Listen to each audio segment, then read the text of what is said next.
So ayun mga ka-wonders, magpapakain na tayo ng koi. So ito na tayo sa koi area natin mga ka-wonders. Oh, yan. Hinihintay nila ako magpapakain, no? Pag ganyan na yan mga ka-wonders ay gutom na yan sila.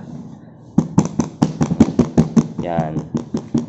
Ganun lang. Pukpukin lang yung kuhan para masanay sila. O, diba?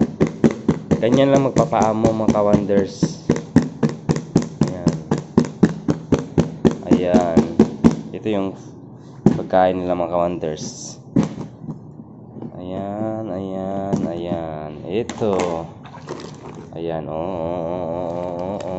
hinihintay talaga nila. Ayan. Ganyan na magtawag sa kanila. Be, kung magpapasubo, be.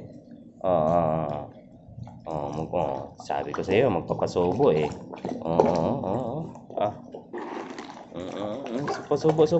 Subo.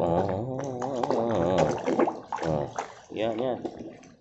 Ayan. Ayan. So, ayan. Sakto lang. Kasi hindi yan pwede sobrang damihan mo ng pagkain magbigay mga ka-wonders. Kasi ma-over yan sila, baka mamatay. Ayan. Saka, ayan.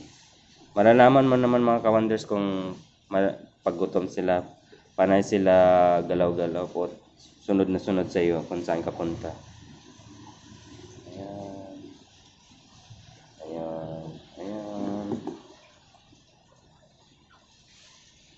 Koi, ganda, ang linaw ng tubig eh. Lalaki na nila eh. So ayun lang mga ka-wonders, thanks.